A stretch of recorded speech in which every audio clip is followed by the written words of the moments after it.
In our next session, we are going to turn to crisis intervention teams, law enforcement, military liaisons. On this panel are a series of individuals. Greg Crawford is a correctional program specialist at the National Institute of Corrections. He has served over 20 years and is experienced in working in the criminal justice system and the social services fields. At NIC, he has developed the Veterans Compendium Project, a project aimed at providing justice-involved veterans resources at every point at the stage of the criminal justice system, from law enforcement to veterans treatment courts, local jails, prisons, and finally, re-entry. He is going to be joined by Sergeant David Corlett of the Cincinnati Police Department and Jeff Futo of Kent State University Police Department. Sergeant Corlett is the founder of the Military Liaison Group within the department and is an instructor with the Hamilton County Mental Health Crisis Teams. Officer Futo is credited with developing the Kent State CIT program, which was awarded CIT Program of the Year in 2013. Also joining today is Dr. Heather Robinson, the Director of the Trauma Recovery Division at the Shams Wiley. Chief William Robinson is also joining the panel and serves as the Chief of Police for the VA Central Ohio Healthcare System in Columbus, and also John Tharp, sworn in as the 45th Sheriff of Lucas County in 2013. A year later, he had launched an addiction resource unit, the first of its kind in the nation, to work with overdose victims and their families suffering from opioid addiction. This unit is now called the Drug Abuse Response Team, or DART, and was recognized by former Attorney General Mike DeWine as a statewide model and pilot program. So I turn it over to Greg Crawford and the team. Thank you.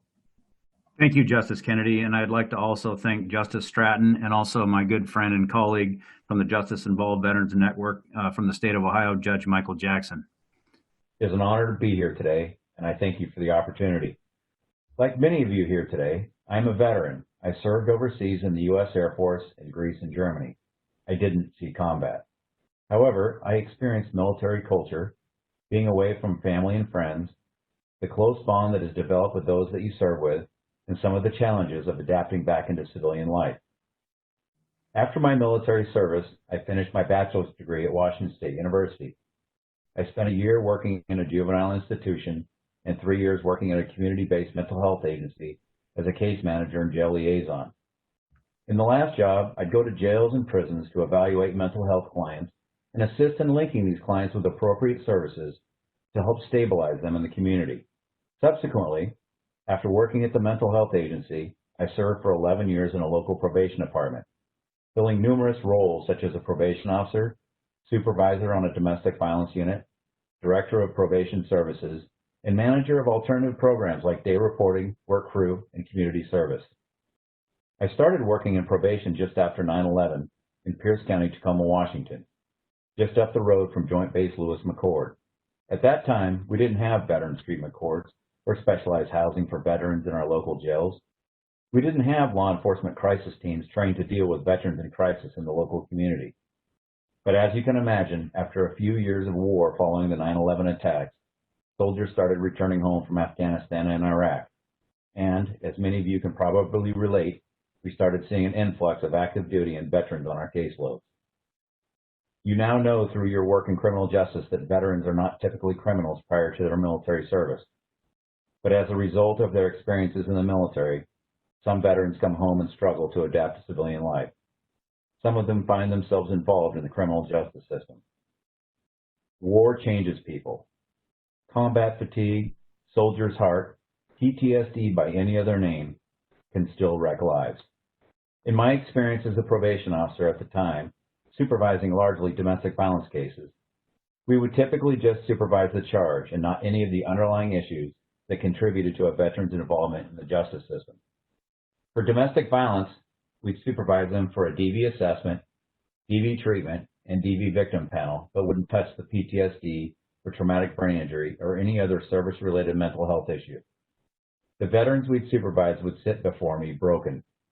Their careers were ruined and their families were shattered. In 2012, I left Pierce County, Washington for the National Institute of Corrections in Washington, D.C. Shortly after my arrival, my then supervisor, Jim Cosby, walked by my office and said, "I want you to do something about veterans." At that time, I didn't really know what he meant. I started attending veteran-related meetings and conferences. I met key people, including author Bernard Edelman, who has authored and helped edit all 4 of NIC's national publications for the Veterans Compendium Project. One of the books in that series was Law Enforcement Officers, Respecting Service, Restoring Honor for Vets in Crisis.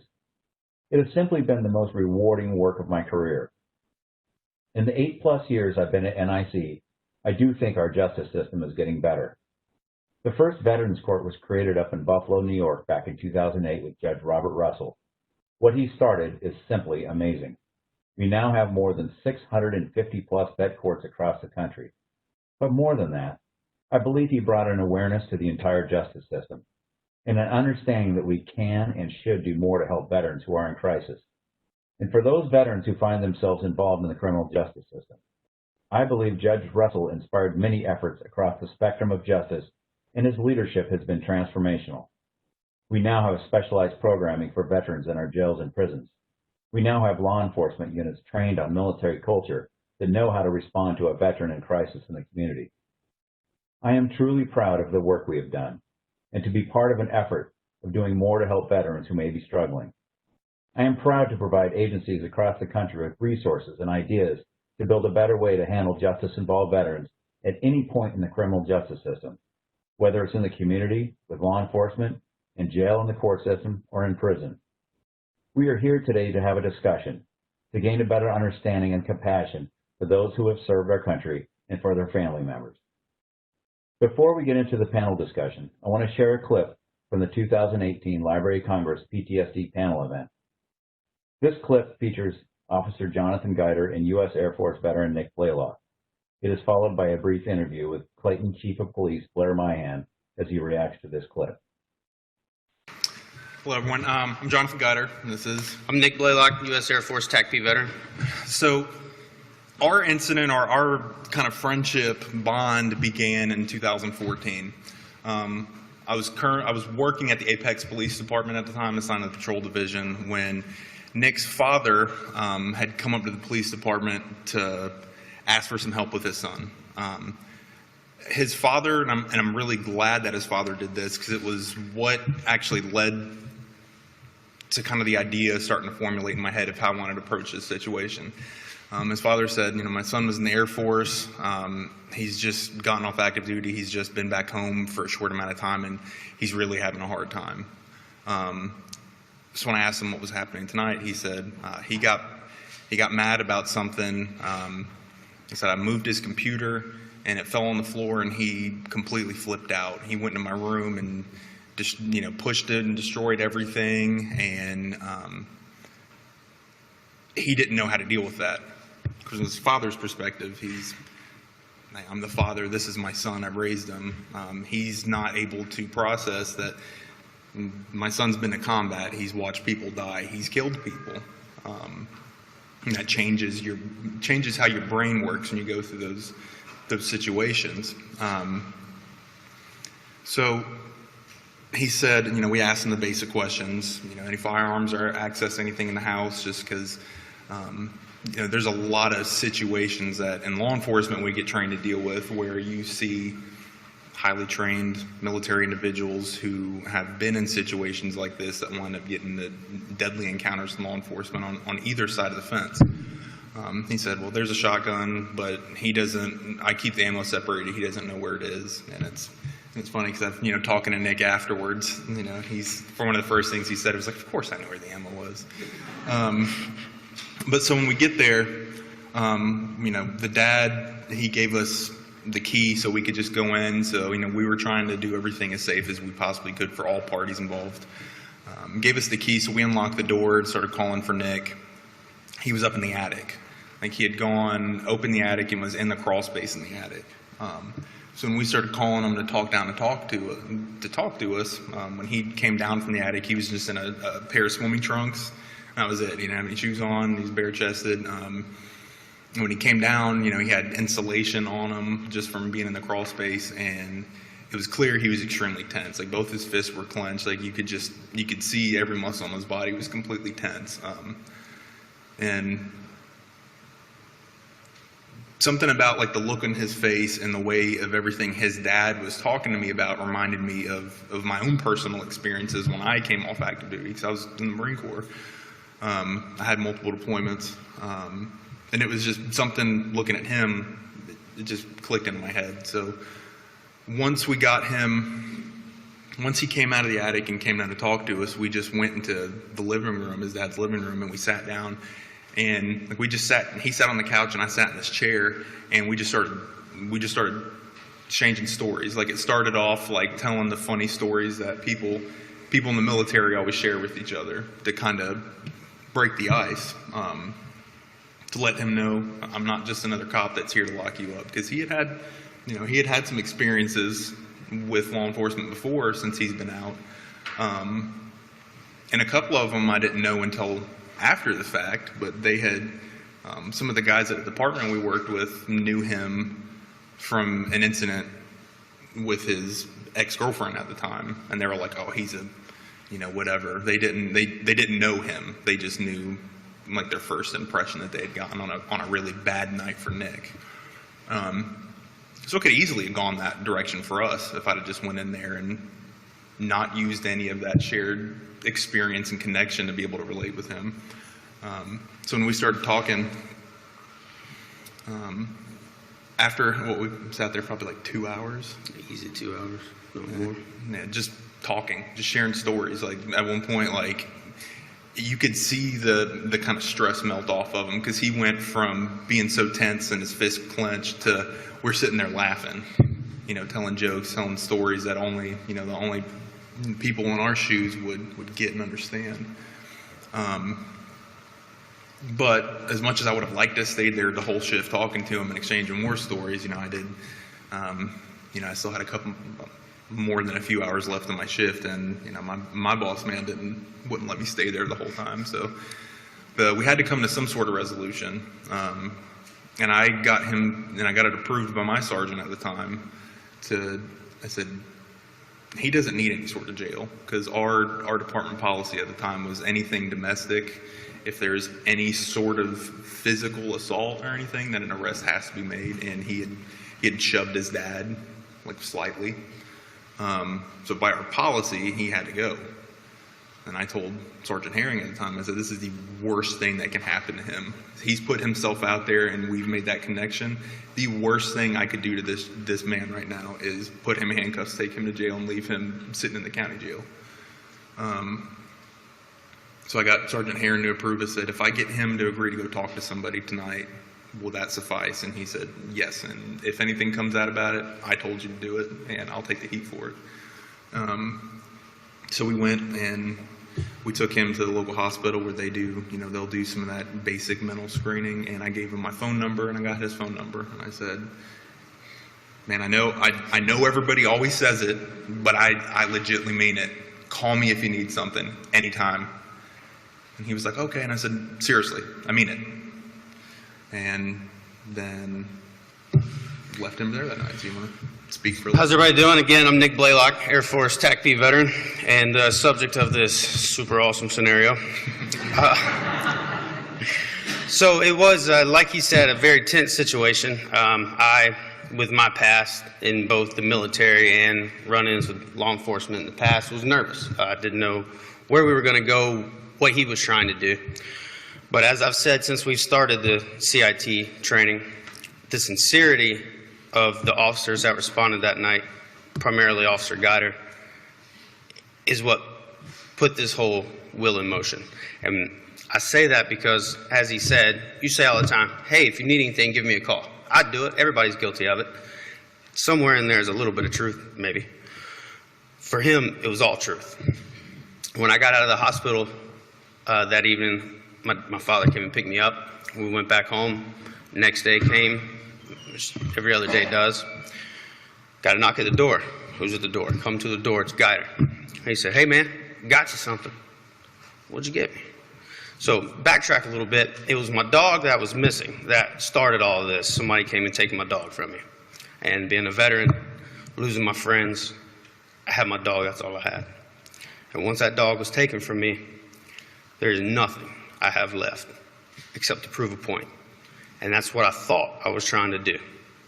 When Guider came in with the sincerity of what he was saying to me, and the calmness of my dad, which showed me that they have already had prior dialogue that set the stage already, showed me that he was serious. So that day when he comes back, he says, got you something, got you a new dog. Who does that? You know, I just met this guy. He, as a brother that I've never met, saw my pain. There was a chance for him to act as a law enforcement officer and do what he's been charged by the state to do. But he saw, as he stated earlier, that was not the best decision for our scenario.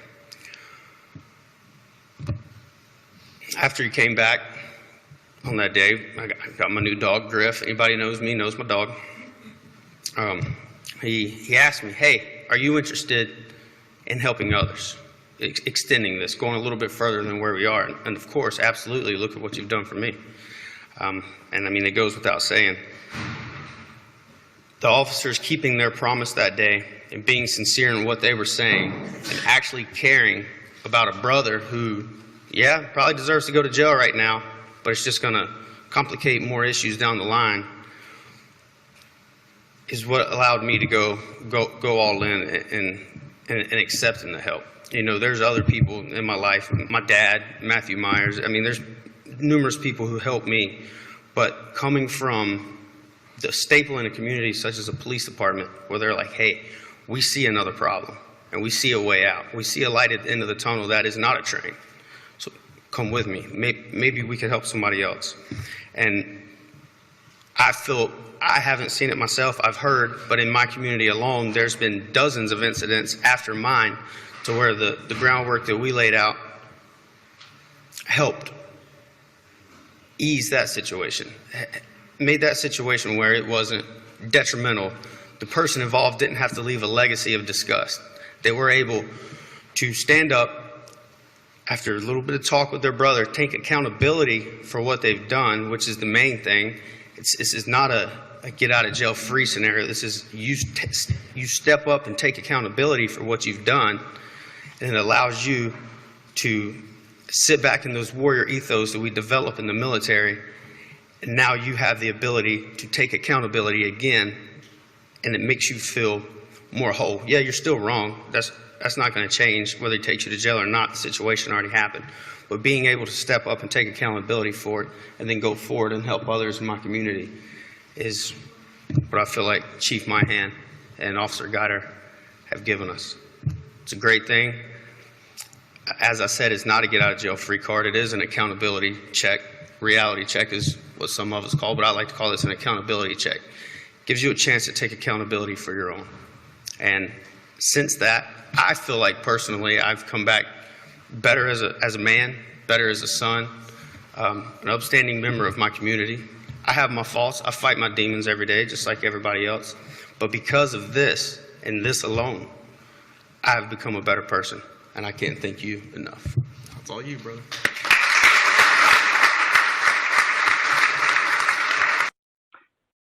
We have just seen a clip from the May 2019 Library of Congress PTSD panel event with Officer Jonathan Guider and Air Force veteran Nick Blaylock. And now I'd like to introduce the Chief of Police from Clayton, North Carolina, Blair Myhan.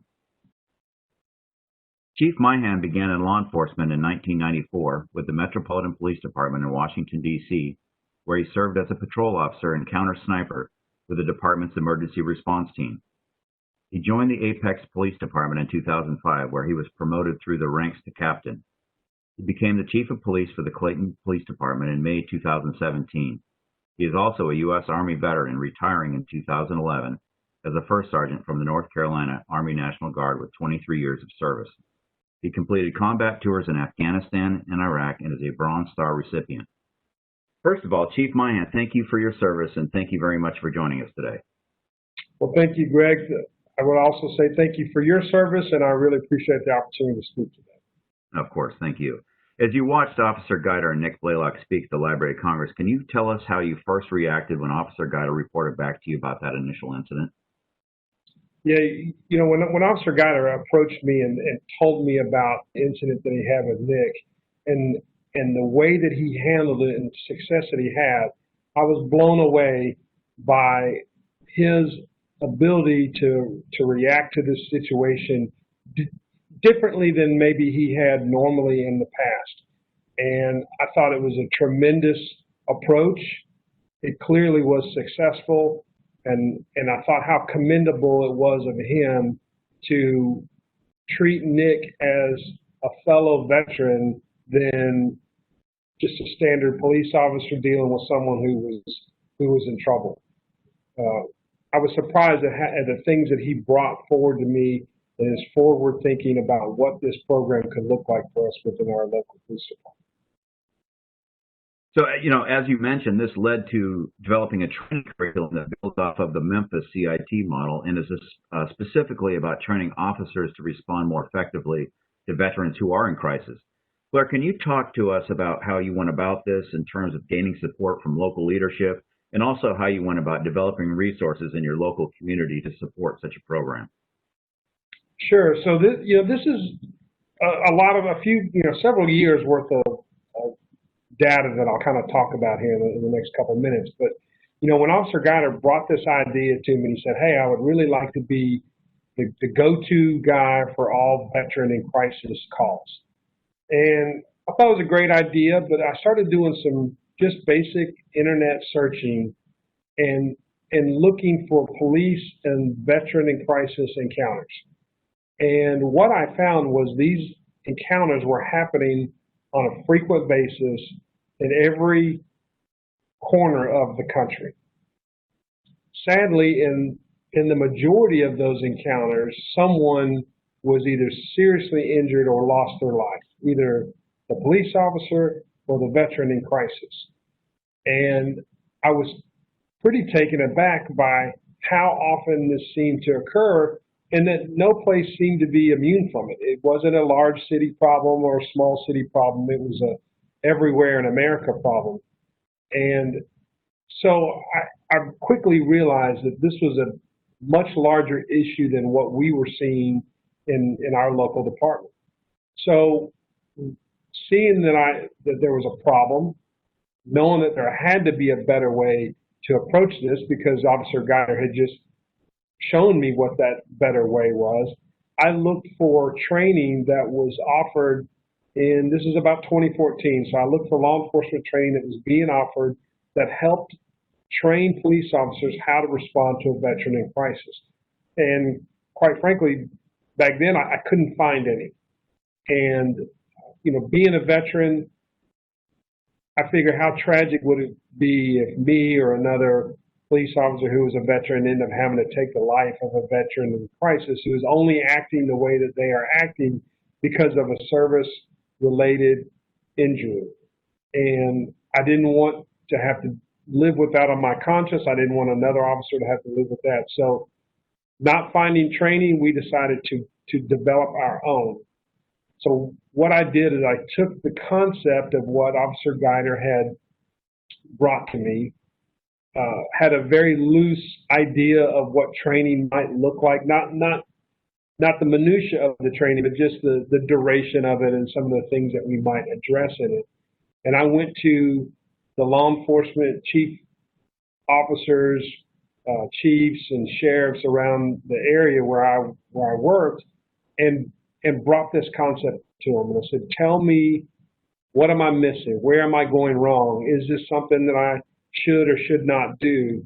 And I did that twofold. I wanted their perspective. Maybe they did see something that I hadn't seen and I could add that to our thought process. But I also got their support for the program, which kept them honest because once I went through and actually created the curriculum, they were sort of on the hook to send people to the training. It also kept me honest because now I've told all these chiefs and sheriffs that I'm going to do this. So I really had to live up to my words and make this happen. So we look for partners to help us conduct this training. We focused on local resources rather than relying on the Department of Veterans Affairs. And not to take anything away from the VA, but a lot of veterans in crisis sometimes have a negative opinion of the VA, and I didn't want that to become an issue for them that exacerbated their problems or became an obstacle of them getting the help that they needed. So we really tried to find people in our areas that would provide free help to veterans based on our recommendation. And, we found a bunch of people that were willing to do that. And, again, I needed this to be free or at least low cost to veterans because I didn't want cost to become an issue for them, a hurdle that they would have to overcome. And so it took a lot of groundwork and a lot of talking to people and not being shy and being willing to put myself out there in front of whomever would listen to this, because I really felt strongly that this was an important thing that we needed to do in law enforcement. And if I didn't see that there was someone else doing it, I figured, well, it needs to be us. And so we just made it happen. It was a grassroots effort by just a handful of people for the better part of a year before we actually started training students in how to respond to veterans in crisis. So Blair, as you know, I attended one of your classes, and I was really impressed with not only the curriculum that you put together, but also your leadership in this effort. And one thing that stood out to me was the scenarios that you created and the role play and the feedback to the officers. So it's not just officers sitting in a classroom; they're actually really engaged in learning. But I wanted to ask you, you're clearly the champion for your jurisdiction. What is the first thing someone ought to do if they were interested and being the champion and starting one of these programs in their jurisdiction? And secondly, what would you say are the benefits? Meaning, how would you sell this to a department head that may be resistant or dealing with a budget crunch? Why is this so important? Yeah, so what I would say is I would encourage anybody who's interested in this to reach out to me. And I'm happy to take time to talk in more detail about what this looks like, what we're training folks to do, how we can help officers take this back to their agency. So the model that we built, this was always scalable. I always wanted this to be something that any police department in the country could do in their jurisdiction. And so we have really crafted this to be a plug and play system. It certainly takes a little bit of work on someone's part, because I don't know what, the resources that I have available to me where I work, right outside of Raleigh, might not be the same resources that you have in some other city in the country. So, if you're going to focus on the local resources, it'll take some legwork to do that. But, we have removed every hurdle that we could think of that might keep someone from taking advantage of this training. We don't charge for it. We try to provide lunch for people. So, we get different organizations and businesses to donate lunch because, again, I didn't want an agency to say, we can't afford to send anybody to this training. And we give them everything that we have developed over the last 6, almost 7 years now, all the handouts, out of all the PowerPoints, everything that we have created, and even more importantly, everything that we've learned over that time. And we help other agencies figure out all the hard stuff that the mistakes that we made along the way, so they can streamline the process of implementing this in their organization. So, I'm happy to help anybody do that. We can certainly do that virtually these days. I think we're all learning to do that. But I would say that the benefits of this are what I've seen, the evidence that I have found from this training and these classes and these officers who have had interactions with veterans in crisis, is that this training works. It's not proprietary per se. you know, we rely heavily on officers who are veterans using the shared experience that they have with other veterans to establish a rapport. It's really that simple. You know, you've got to sometimes stop thinking like a police officer and start thinking like a veteran.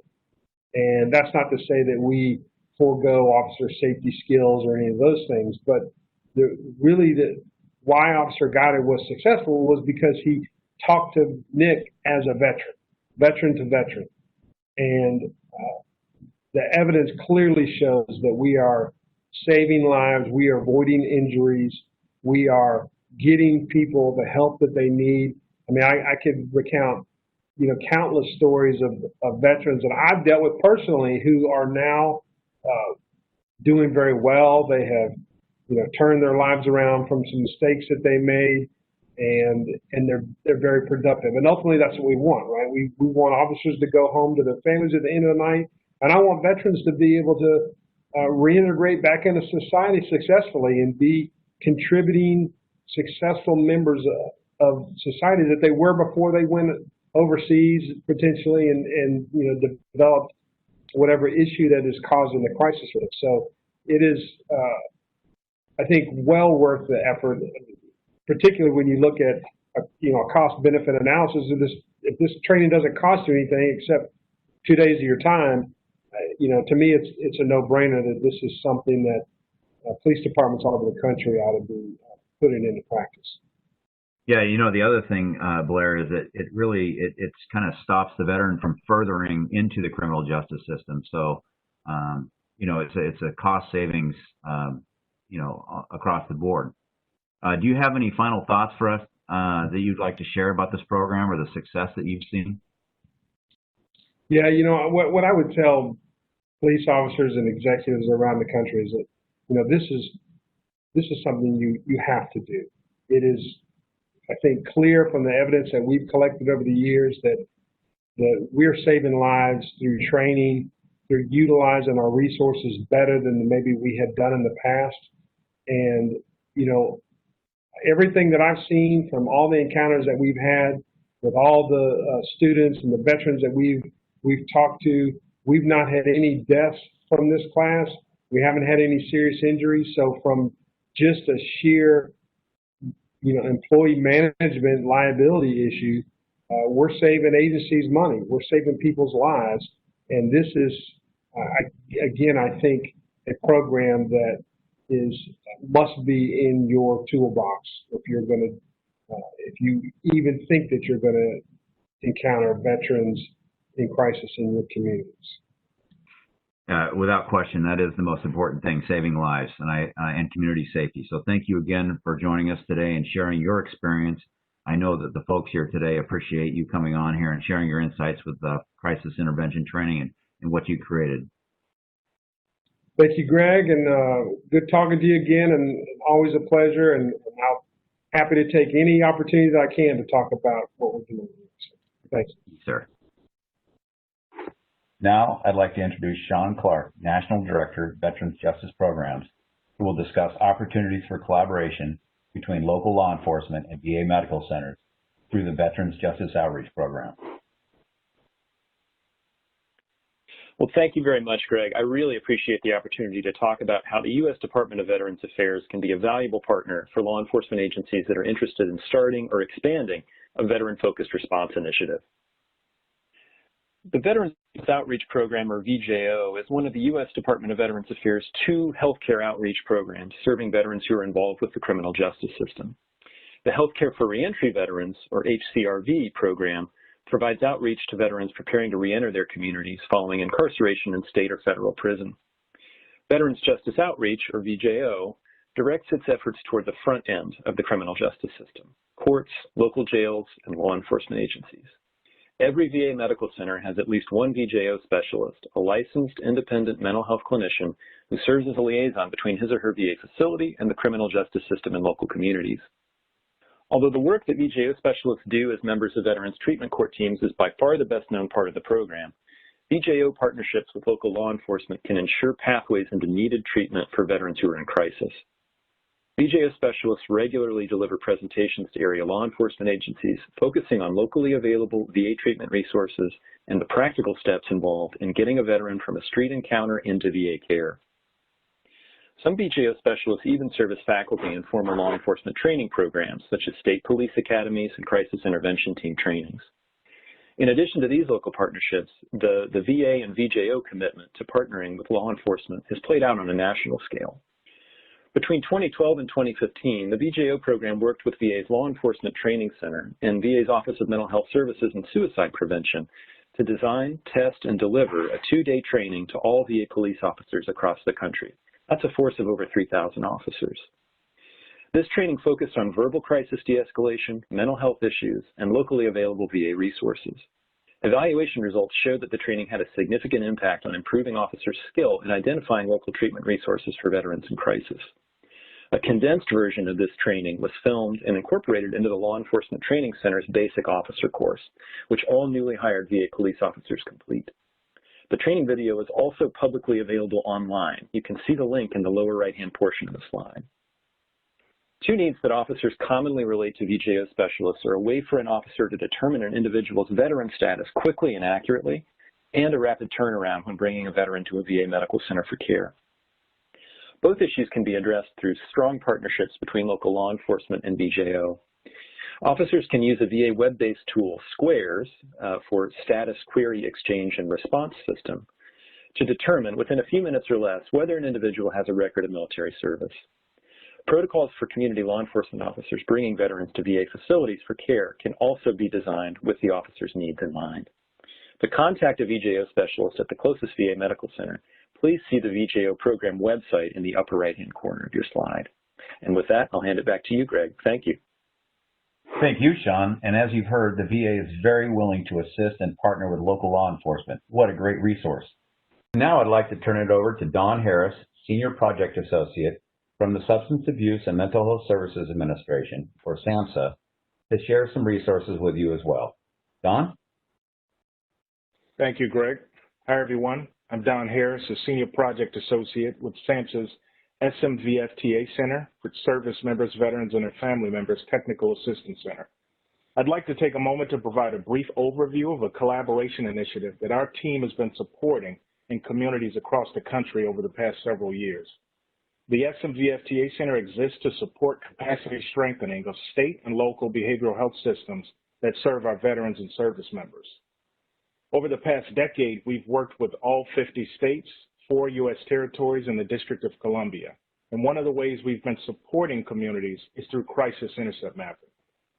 The Crisis Intercept Map for Suicide Prevention is an approach that focuses on a crisis system stakeholders and allows for visualization of opportunities and gaps with the objective of developing a collective plan to address suicide among SMVF.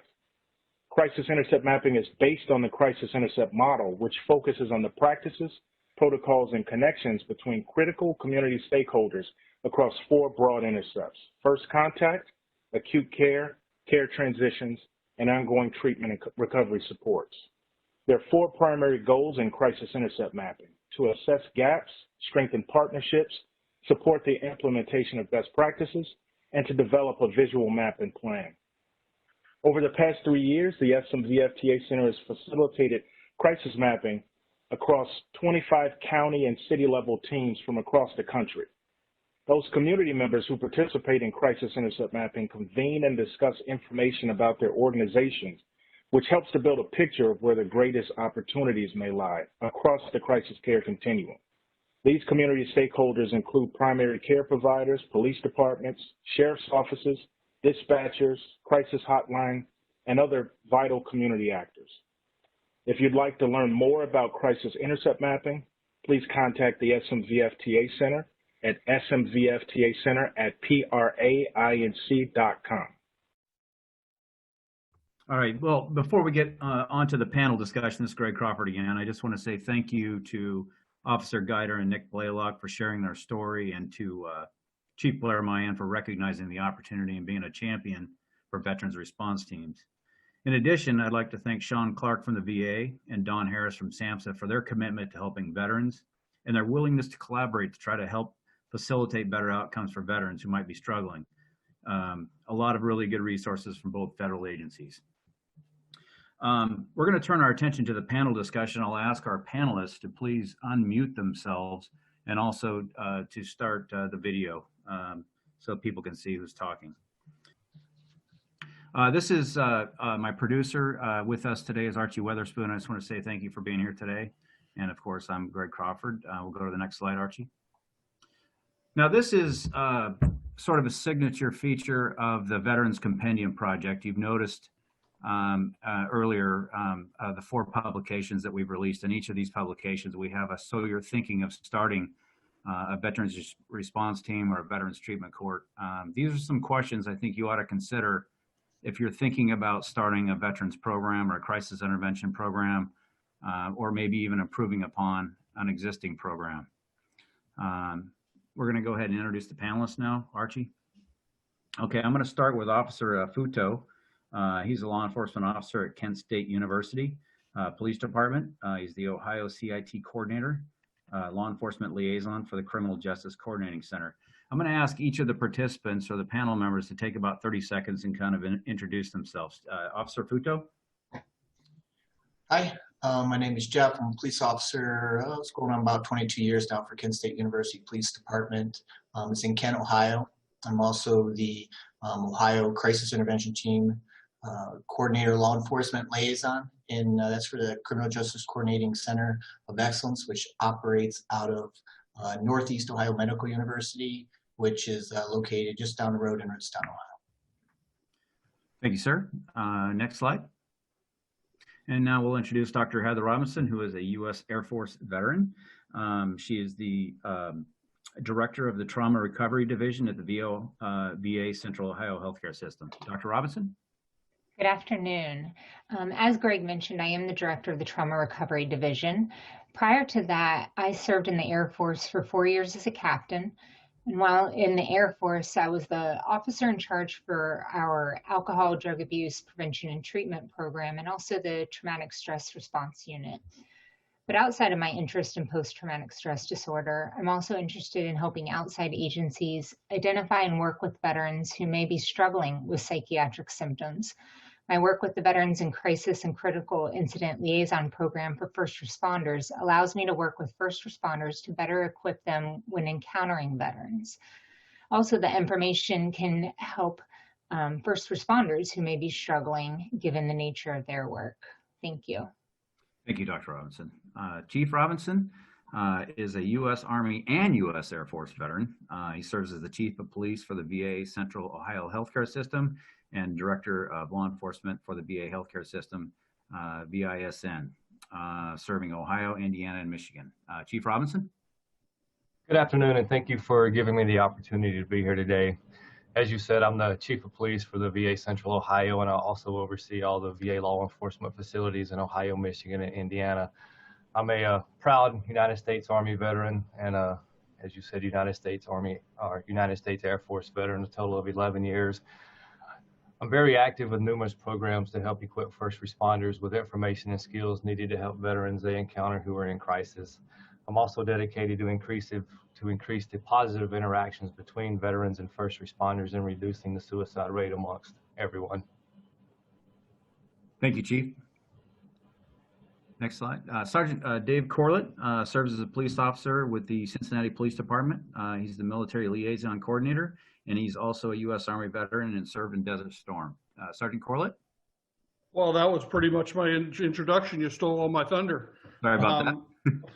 I'm a 29-year veteran of the Cincinnati Police Department, and I founded the military liaison group within the Cincinnati Police Department. And what I found most incredible about watching your presentation was basically I'm a combination of Officer Guider and Chief Myhand. I found myself in both of those situations, and that's the reason we put together this group here in Cincinnati. I was not familiar with his story until this presentation, so I'll definitely make contact with him, even so far as to say that my son is a United States Air Force TAC-P. Wow, great. I'll make sure you have his contact information after the presentation. Sheriff Tharp, he's serving as the 45th Sheriff of Lucas County, Ohio since 2013. He is also a Vietnam veteran of the U.S. Army and the recipient of the Bronze Star. Sheriff Tharp, thank you for joining us today, sir. Well, thank you very much for having me with you today. I had retired from the, the Toledo Police Department. My career was the narcotic squad, the homicide squad, in the gang unit. I was not an administrator with the Toledo Police Department, but I've been with the Sheriff's Office now 25 years, so I have 50 plus years in public service. We had started a DART unit, a drug abuse response team, to help those who overdosed, and we take them directly to hospitals to get them help. We take them from hospitals to detox beds. So we've responded to over 7,000 overdoses, and we are not arresting these individuals. We're making sure they get linked, et cetera. But it was brought to my attention about the veterans by the Attorney General's office, and a young lady by the name of Barb Tunick, and she shared with me about officers sharing pens, et cetera, or officers having pens and being identified by veterans of being veterans and how we could help, et cetera. So we're in the process of putting this together, and I can certainly share with you what we've done so far. We're somewhat up and running, but we have a long ways to go. Thank you, Sheriff Tharp. And I'm really excited to talk to all of you today and kind of bring out some of the great things that you're working on. I'm going to start off with Officer Futo and Dr. Robinson and Chief Robinson. They're here today to talk about a training project that they're working on for Ohio crisis intervention teams. The training project focuses on assisting local CIT programs with a comprehensive presentation for law enforcement on how to interact with veterans in crisis. I'll start with you, Officer Futo. You've been assisting communities in the state of Ohio to develop and maintain CIT programs. Tell us first, what is CIT, first of all, and explain the initial training patrol officers take to become a CIT officer. So crisis intervention teams are community-based programs that bring together law enforcement, mental health professionals, mental health advocates, and other partners to improve community responses to persons with mental health crises. It's an organizational model that helps coordinate the mental health crisis system and the criminal justice system. The model has core elements to it, and when properly implemented at the local level, it will improve the utilization of essential mental health services, but also it assists with keeping people out of crisis.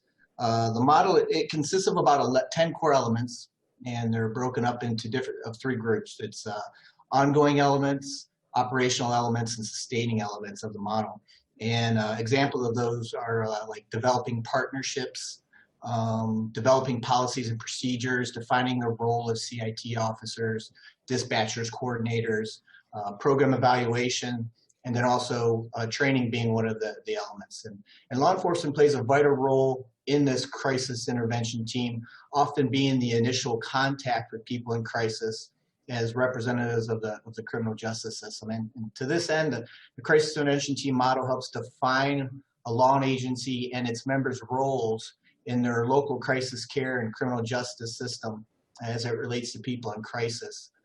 So per the core elements, there's an initial training for law enforcement patrol officers, usually 40 hours, that teaches them how to recognize people in a mental health crisis, how to engage that person, and how to assess their mental state.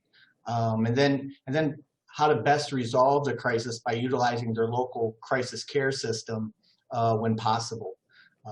The training has core elements to it as well, and those core elements of training consist of learning about topics such as suicide, emergency hospitalization, local community resources, consumer perspectives, and different mental health issues. One of those is trauma-related issues like PTSD and TBIs. So related to today, where I come into play here as a representative for the CCOE, is coordinating an effort with Chief Robinson, Dr. Robinson, to develop a training block for local CIT programs to use around the state. related to veterans in crisis, and the creation of a training outline and a corresponding PowerPoint presentation to be provided to these CIT programs to utilize.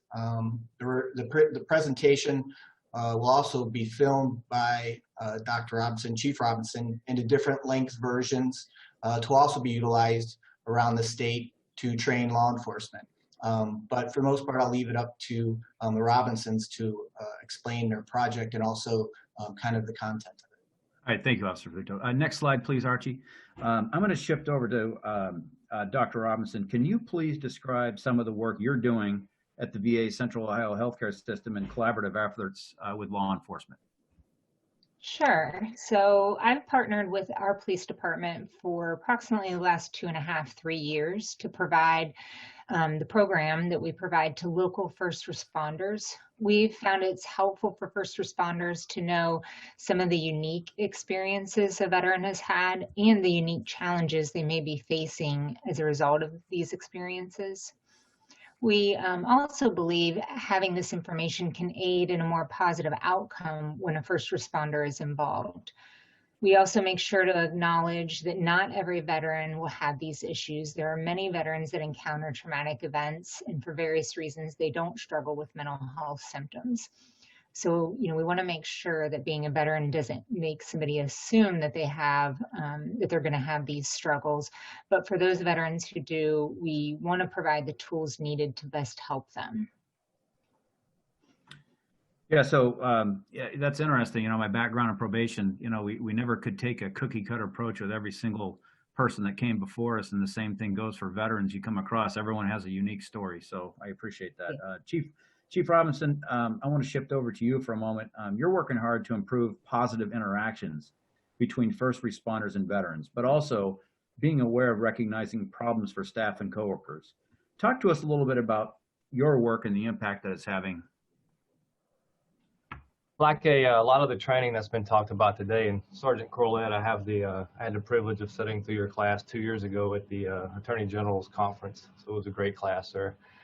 Our training is designated to help first responders further understand veterans' behaviors and what they may encounter throughout their daily duties.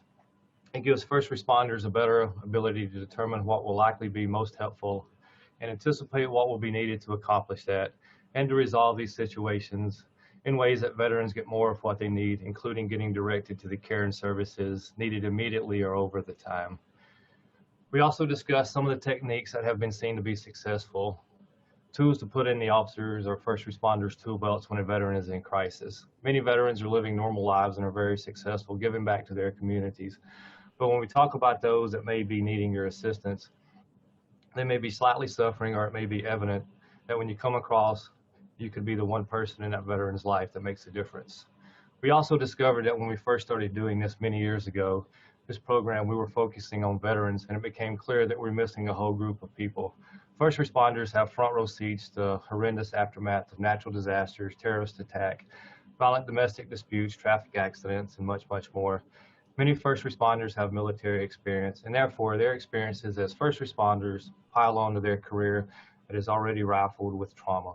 These professionals embody astonishing bravery and resilience, but at the end of the day, we are only human. Consistent exposure to death and destruction puts a psychological toll on first responders, resulting in PTSD, substance abuse, depression, and even suicide. And we want to be able to help veterans and first responders. Yeah, absolutely. So I want to ask you a follow-up question, Chief. How does it look? Give us a scenario in terms of you have a veteran in crisis. You've had the CIT training, and you've got a veteran sort of stabilized and willing to get help. What services are available through the VA healthcare system? It's like, what is the first step from the encounter to getting that veteran help? How does that look? So when you encounter a veteran in crisis, the most important thing to consider is that every minute counts to that veteran and the first responder. You want to be mindful of the approach and the attitude and actions, because your attitude and actions can often dictate the outcome. Your attitude is not limited to your words. Your body language, vocal tones, and physical approach can set the tone in mitigating that crisis. Most communities have access to Department of Veterans Affairs VA healthcare facilities. The VA operates 150 medical centers around 1,400 outpatient clinics around the country. here in Ohio, we have 5 VA medical centers, so there should be one close to most every community.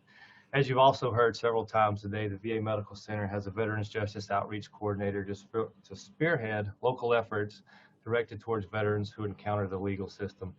The VA also offers a variety of mental health services and programs to assist veterans in need. One of the best resources that I think that the VA has is the Veterans Crisis Line. It's a toll-free confidential resource that connects veterans in crisis and their family and friends with qualified caring U.S. Department of Veterans Affairs responders.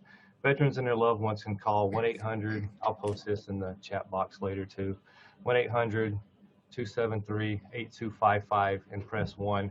This can also be used for non-veterans. I'm not quite sure which number they press, but it's a national line that anybody in crisis can call. You can also send text messages and receive confidential support 24 hours a day, 7 days a week, 365 days a year, even if not registered with a VA or enrolled in healthcare. So the first step to answer your question in getting a veteran help is to make that connection for the veteran with the VA. As mostly you've heard today that a lot of veterans that are in crisis are not enrolled in any type of health care or care that they need. So the first step is to make the connection with that veteran to the help he or she needs. Another great resource is the VA police. A lot of people don't know that every VA medical center has a federal police force.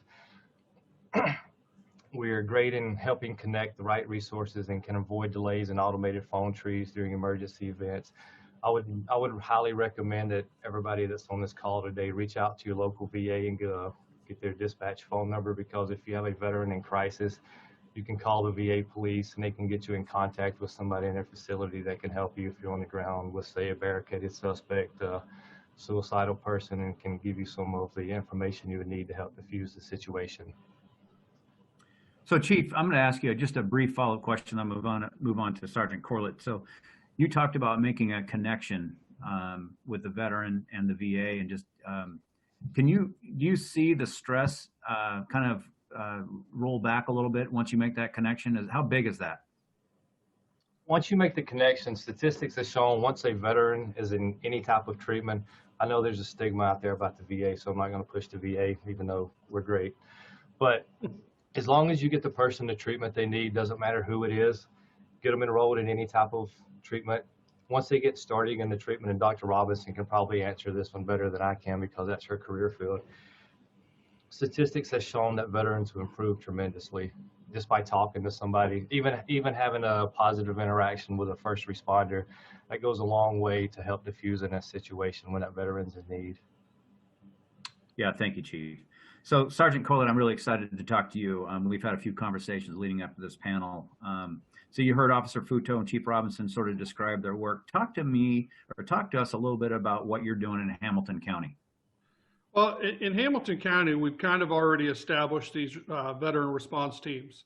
We're already connected with our VJO program, which is an absolutely huge portion of what we do. We're fortunate in Hamilton County to have a veterans treatment court system. We are connected with the Veterans Police Department at the VA. I myself am a patient at the VA, so I'm very familiar with the administrative staff and a lot of the doctors at the Greater Cincinnati VA system, which makes everything we do a little bit easier. Listening to the chief talk, a couple of things that we deal with from a first responder standpoint out in the field. When you make that first contact, the most important thing we can do initially is to let them know why we're there, that we're there to help, and that we're not the enemy just because we're dressed like the police. And that goes back a lot to the pins that we wear. Cincinnati Police Department is a heavily veteran sided police department with 1,000 sworn officers. We're about 350 veterans strong. So all of my veterans wear their branch pins on their daily uniforms, and that allows them to make that connection. We even go so far as when we have veteran crisis runs, we will dispatch or we will send veterans of the same branch if we can to handle that run, and we've had great success doing that. But one of the things we run into is contrary to popular belief, all veterans are not entitled to VA healthcare. When I started this program about 5 or 6 years ago, I myself was under the impression that you know, I'm a veteran, I'm eligible for VA healthcare. I happened to be because I was in Southwest Asia, but I also learned very quickly that probably 40 or 50% of the veterans out there don't qualify for VA healthcare. And a lot of the veterans that we as law enforcement officers deal with don't qualify because of the status of their discharges. We deal with a lot of Vietnam veterans who suffered from post-traumatic stress disorder. They weren't diagnosed and they were discharged under bad conduct or other than honorable conditions, making them ineligible for VA healthcare. So what we did in addition to forming those alliances with the VA is we went out and got together a bunch of our local 501c3s with our Easter Seals and our Goodwill and all of the programs that are out there to help veterans. There's so many of them. We just became the central repository point for directing people and connecting the resources. I guess like the crisis line we talked about a little bit. Anybody who's on the law enforcement side of that crisis line outside of the VA system, that crisis line call may end up on my radio. We had one about 2 months ago, just an example of how we do things. We had a suicidal veteran in his car on a downtown street wanting to end his day. They dispatched 2 female officers to speak with this Marine Corps veteran and handle this situation, and they got nowhere very quickly. Cincinnati officers were able to come on the air and ask for a member of the military liaison group. I called them. They told me that they had a male Marine and that he wouldn't talk to them. So I found 2 of my male Marine police officers and sent them to that run. And within 2 or 3 minutes, he had told them the entire story and got out of his car and went to a VA hospital with him, and we went up and signed him in. So I absolutely agree with everything I've heard here so far. We've seen the successes of utilizing the veterans that are in your department and just using the skills that they already possess to bridge that gap. You know, Sergeant Corlett, one of the things that you talked about that I was really excited about is this community collaboration that you've established between the community, law enforcement, the local jail, and the Veterans Treatment Court in Hamilton County. And that, to me, is what every jurisdiction in the United States should be doing, is every point of the continuum at the front end of the system working in concert together to achieve outcomes. How did you get all these entities to work together, and how did you achieve buy-in from your leadership? It was so much easier than you would think. And actually, the buy-in from my leadership came accidentally. I was a third shift supervisor downtown Cincinnati in an area called Over the Rhine, which at that point in time was known to be one of the more crime-ridden areas in the state of Ohio. And I was consistently running into young veterans who had just recently gotten out of active duty or off of deployment in this neighborhood, either searching for drugs to buy or getting themselves into other kind of problems. I talked to a lot of them, but I never had any solution to offer them. One young man comes to mind. He got out of his car, still had the military haircut, walked up to me and stood at parade rest while he talked to me because my sergeant stripes resemble those of a first sergeant in the military. He addressed me as first sergeant, which immediately indicated to me that he was an Army veteran.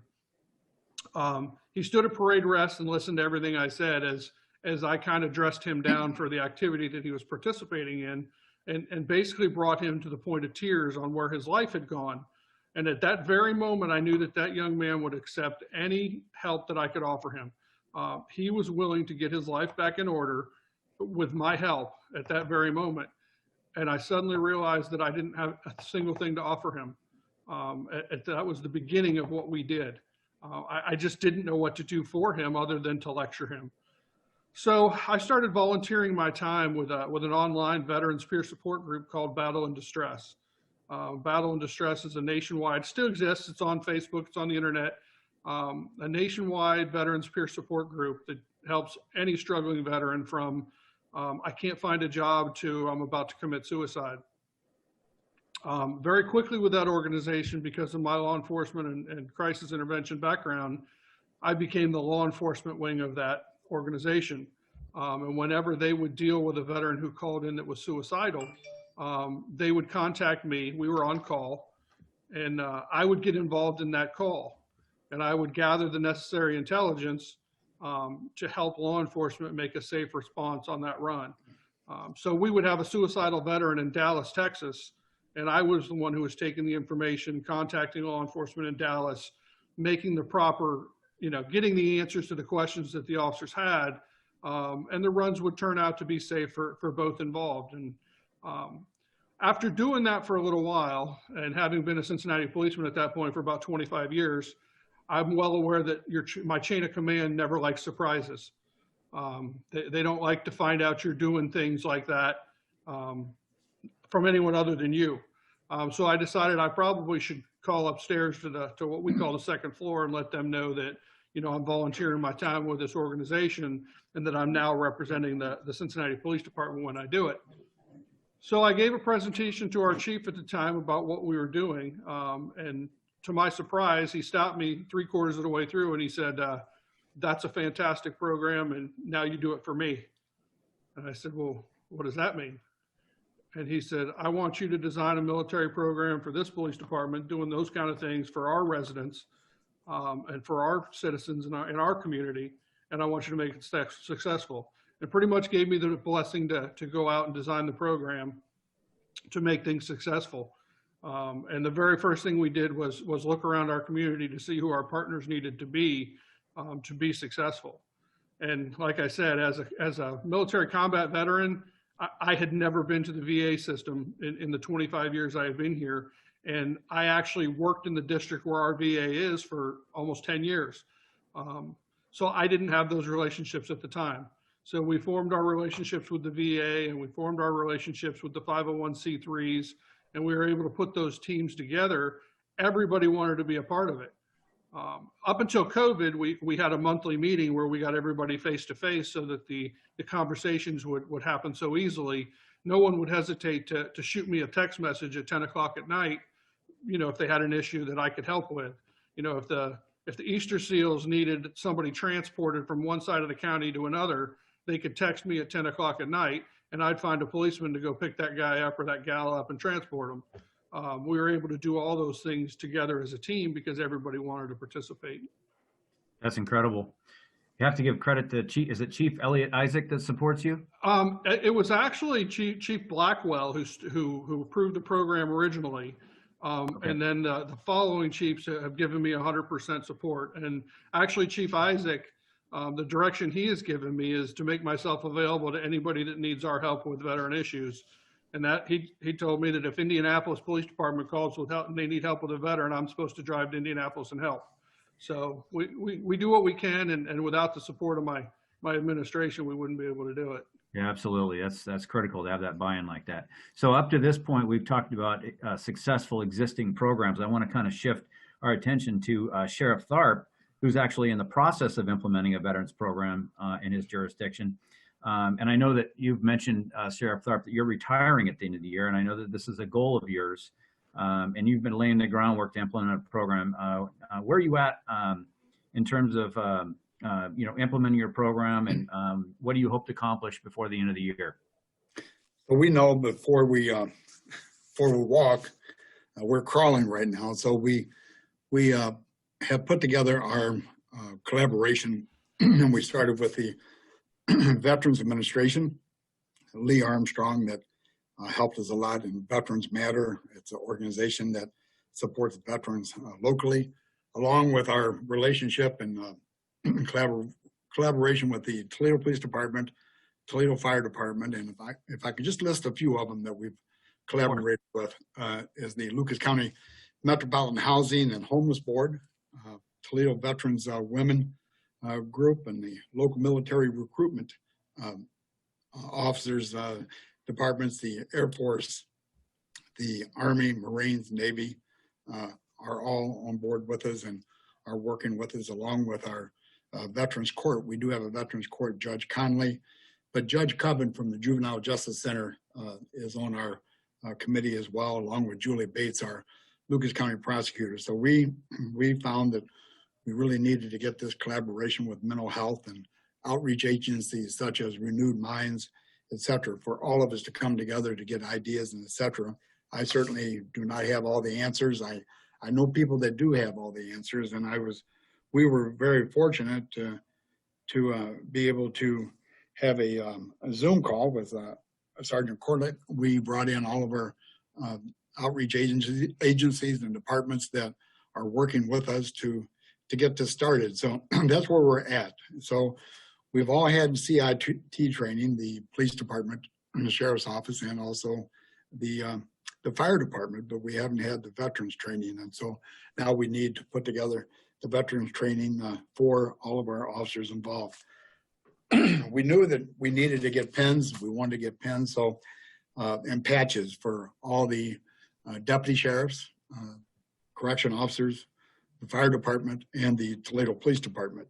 And all of us having one goal is having these pins and patches. For example, we have the patches on the second chance vest of the deputies that are working the streets. We have patches for the officers that are working inside the corrections, because we don't like for them to have pins and metal on their uniforms. So we are having the patches placed on their uniforms for their military they were in, whether it be the Army, Navy, Air Force, Marines, etc. So I know for a fact that when I see a veteran from Vietnam, he has on a ball cap, I always make it a point to ask him what year was he there.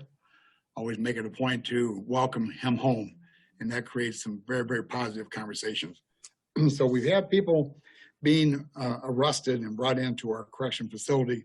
We do our best to find out if they had prior military or if they were veterans, but there's many that do not want to talk about their military background or being veterans because they're in our correction facility for drunk driving, or in our correction facility for domestic violence, or whatever the case may be, and they don't want to bring the military into it. So we have a great opportunity to create conversations between our correction officers and our people that are in custody that were military. And so when our officers find out what some issues are, they can refer them to our counselors that we have in the correction facility, or to our DART unit, our drug abuse response team, then can link them to wherever they need to be. But I have a concern about people being released. We have people being released to the streets 24/7. Just think about a person being released at 2 o'clock in the morning that is a homeless veteran, and he is out the door, or she's out the door. Where do they go? They have no money. They have no place to go. So they're walking the street aimlessly. So we were able to collaborate with a hotel here locally. They gave us a huge discount of $20 a night for our security staff, deputies, to take them straight to the hotel and place them into a room. If that person, we feel that, could be in that room by themselves without any assistance or supervision. And then we contact the VA, we contact our DART units. Follow-up is done immediately with these individuals to make sure that they will get assistance ASAP, so they're not left on their own. We know this is very, very important for us to do this. We were able to get a financial assistance, Veterans Matter, in a meeting that we had, and we pulled Ken Leslie in, and he happens to be a veteran himself and was homeless at one time. And he and I became close over the years. He immediately gave us $10,000 to help with this endeavor for whatever costs we may have. Also, we have committed another $25,000 from the Air Force, recruiters, the Army, Marines, and Navy. And so they have been strong for us as well. Judge Conley, the head runs the Veterans Court, he loves the idea of us doing this and moving forward with this. I think it can be very, very successful. We just need to keep our collaboration strong. We need to keep our training moving forward, and such great people such as yourself that can guide us and give us ideas, and it's going to make us much, much stronger. So we'll see a lot of success in the future, I believe, for those that have done so much for us. We need to do for them, and we can't forget about them. We can't ever turn our backs to them. But so there's a lot of good people that needs help, needs assistance, And so that's where we're at. Thank you.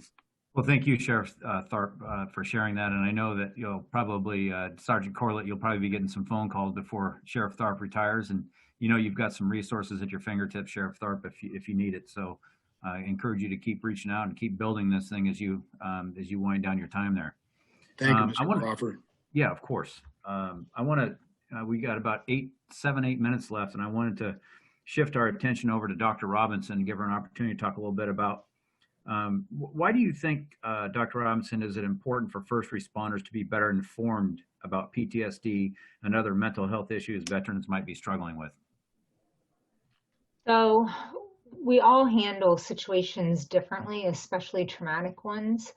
And none of us really know for sure how we're going to respond in a traumatic situation until we've been in one. So since we react differently, we might not be aware of how someone else's traumatic event continues to affect them, because maybe we've had one and it's not affecting us long term.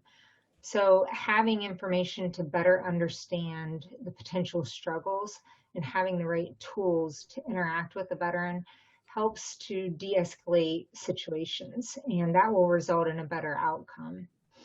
When we encounter people and we don't know kind of their backstory and what their current situation is, but when we have these tools, we can at least have some idea of where veterans have been, and then hopefully are able to offer them an opportunity to make some changes.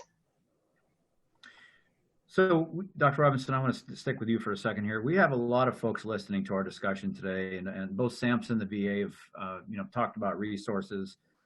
What should an agency do if they would like more information about developing a collaborative relationship between the VA and the local department?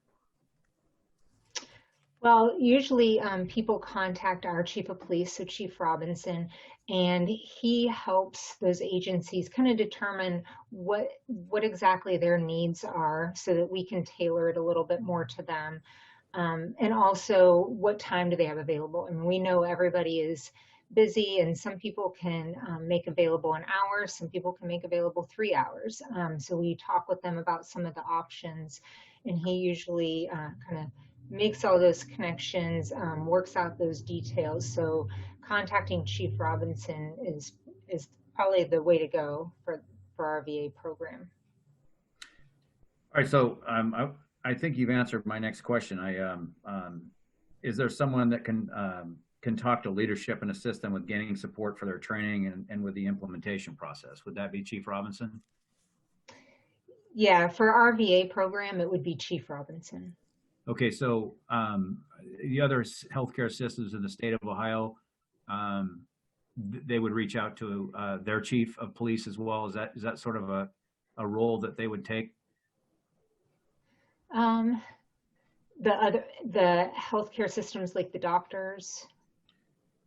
Well, just a law enforcement program looking to do more, looking for someone to talk to about, how to engage leadership to implement programming.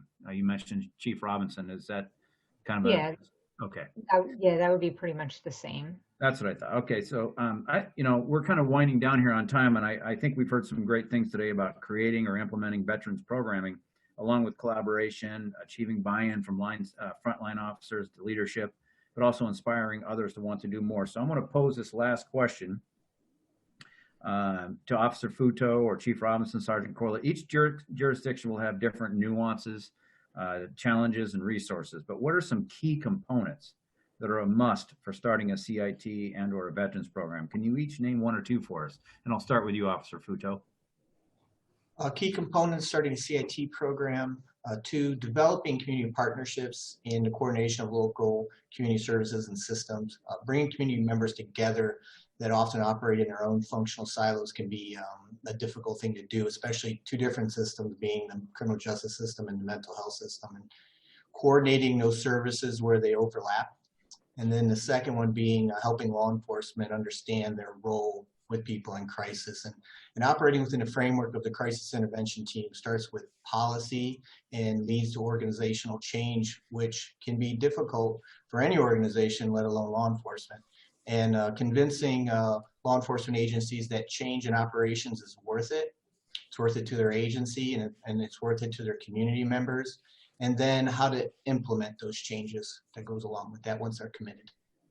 Thank you, Officer Futo. I'll shift over to Chief Robinson.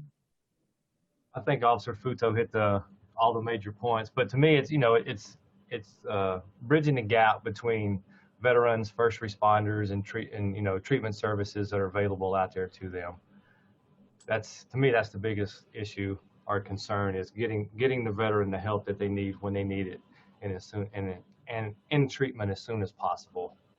Yeah, critical. Thank you, Chief. Sergeant Corlett. I think the two things you absolutely have to start a program is command structure support, and someone willing to take responsibility to design and follow through with the program. It can't be something you assign to someone and expect results. The person who takes care of it or runs it has to care about it. Yeah, absolutely. So we're down to about 2 minutes. So I was going to give you each a final thought. I've just heard from a few of you. I'll give Dr. Robinson, any final thoughts from you today? Yeah, every time we've given the training, we've received the feedback of how valuable and useful people have found the program. So we really do believe that it benefits agencies, and we do acknowledge that there are staffing shortages, so time constraints that can be kind of a barrier sometimes, or a challenge to find time to have this training for staff. But I just ask that people think about if they've ever had an encounter with a veteran that didn't go as they had hoped it would go. Maybe they wish they would have done something differently, or even, and I know we didn't really get to this, but their own coworkers noticing things. Most of or a lot of veterans who were in military police or the first responder fields in the military transfer to that in civilian life. So sometimes you might notice some things in your coworkers that you've learned from our training. So it's important that you would have the information, and maybe you have never encountered a veteran. And in that case, we would want you to take the program so that you would be prepared for that time when it does happen. Yeah, I thank you. And I think we're out of time. So I just want to say thank you all for joining us today. And thank you to Justice Kennedy and Justice Stratton, and again, Judge Jackson, and for all those that contributed to putting this Veteran Summit together. It's been a tremendous honor to be a part of such a great event. And I want to thank the panel members for their time. At this time, I'll turn it back over to Justice Kennedy. Thank you so much to all of the members of the panel. I think this is perhaps one of my most favorite sections today. I enjoyed that front line engagement even before the criminal justice system starts formally in our system. The fact that you are reaching out and saving lives before they hit our doors, I greatly appreciate your service and sacrifice in doing that.